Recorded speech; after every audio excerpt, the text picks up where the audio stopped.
Walaupun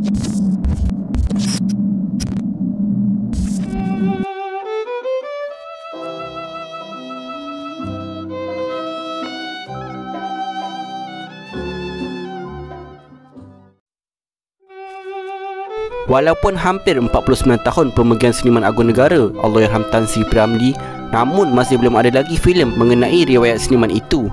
Tidak seperti negara-negara luar yang bersemangat dalam menerbitkan biopik tokoh seperti filem Gandhi, Gorkha, Elvis dan banyak lagi. Pada tahun 1983, seorang pengarah muda yang dikenali sebagai Yusaini Amir telah membuat filem tentang kisah hidup P. Ramlee yang diterbitkan oleh Segugus Filem. Tetapi sayangnya, filem itu gagal ditayangkan sehingga sekarang. Yusaini Amir mendapat pendidikan di Singapura dan terkenal sebagai juruhebat sambilan radio Singapura, pengarang beberapa buah majalah hiburan dan penganjur bakat-bakat baru yang aktif di Singapura. Beliau juga pernah memegang jawatan sebagai Ketua Pengarah Majalah Grup Varia di Kuala Lumpur.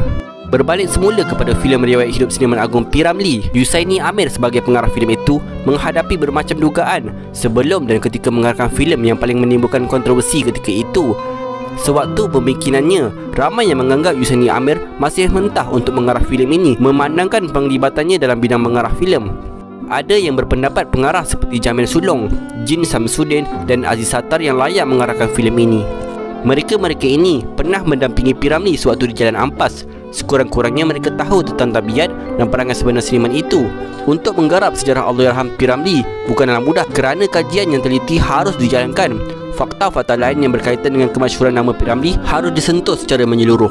Filem yang diarahkan oleh Yusaini Amir ini telah memakan masa selama 31 hari untuk disiapkan. Ianya telah disunting di Perfilma Jalan Ampang dan memakan belanja sebanyak RM330,000. Pelancaran penggambaran filem tersebut ialah pada 29 Mei, iaitu tarikh P. Ramlee meninggal dunia pada tahun 1973. Filem P. Ramlee ini mengisahkan riwayatnya sejak beliau dilahirkan dalam tahun 1929 hingga 1953. Jangka waktu ini digambarkan kerana ketika inilah zaman Allahyarham mengalami jatuh bangun di dalam bidang seni. Ia dipadankan dari buku P. Ramlee Seniman Agung, Jasadnya Terkubur, Belannya Bertabur, tulisan novelis Abdullah Hussein. Sebagai pengarah, Yusaini Amir banyak membuat penyelidikan sebelum memulakan penggambaran. Antara orang-orang yang ditemuinya termasuklah Pusalmah, Kamsani dan Ahmad Jaafar. Semuanya dari Singapura dan berkawan rapat dengan Allahyarham. Di Pulau Pinang pula bertemu dengan guru muzik pertama Allahyarham, Encik Abu Bakar Muhammad, dan anggota pancaragam teruna sekampung yang masih ada. Filem P. Ramlee adalah dalam kategori drama muka, istilah baru yang dicipta oleh Yusaini kerana filem ini berbentuk drama berat, musikal dan komedi. Bakat-bakat baru yang memegang watak P. Ramlee semasa kecil dan remaja ialah adik Isyamuddin Hasim 11 tahun dan Daud Yusof 21 tahun yang berwajah mirip Allahyarham P. Ramlee yang bekerja di sebuah universiti di Selangor. Kakak Isyamuddin Azlina 16 tahun yang memegang watak Azizah, watak Nyak Putih iaitu bapa P. Ramlee dipegang oleh Ali Fiji, sementara ibunya pula oleh Jamilah Hadi. Roslan Sulaiman sebagai Daing Haris iaitu bapa mertua P. Ramlee dan Muhammad Yusof Hasan sebagai rakan P. Ramlee dari Pulau Pinang.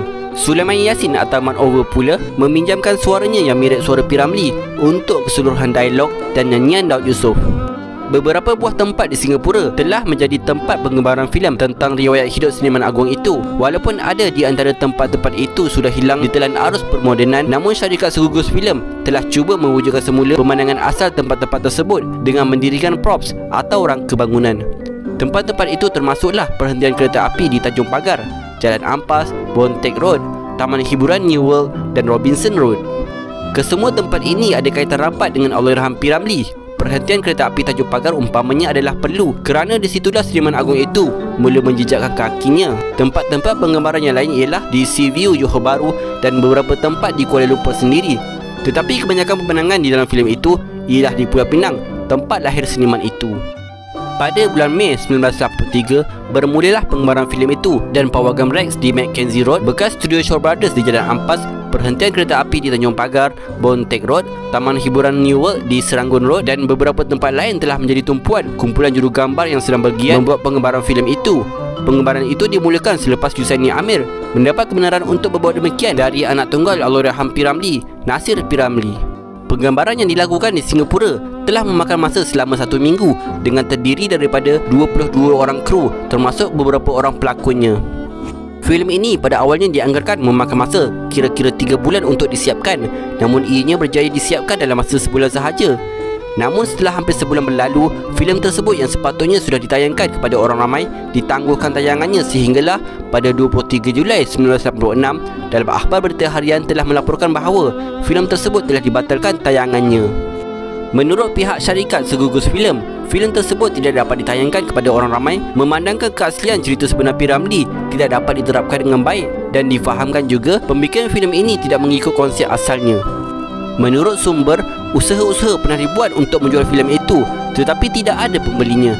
Difahamkan juga bahawa pihak pengeluar filem itu mengalami masalah untuk menayangkannya di pawagam-pawagam di Kuala Lumpur. Pihak pawagam juga difahamkan takut mengalami kerugian besar andainya filem itu tidak mendapat sambutan. Faktor-faktor di atas menunjukkan kemungkinan pihak-pihak yang berkenaan telah pun mengetahui terlebih dahulu mutu filem tersebut. Menurut salah satu sumber yang pernah menonton preview filem itu pada tahun 1983, Datuk Ahmad Fauzi menceritakan dalam Kelab Filem dan Muzik Melayu Klasik, beliau sebagai penonton merasakan filem itu terlalu banyak kekurangan dari segi penceritaan.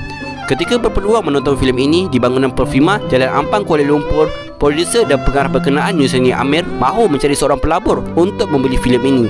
Pada masa itu, Datuk Ahmad Fauzi telah mencadangkan kepada Tan Sri Hashim Shah, seorang hartawan dan sahabat karib P. Ramlee. Tetapi malangnya, selepas menonton filem itu, beliau tidak berpuas hati dengan kualiti pembikinannya kerana cerita dan lakon layarnya terlalu longgar dan tidak epik.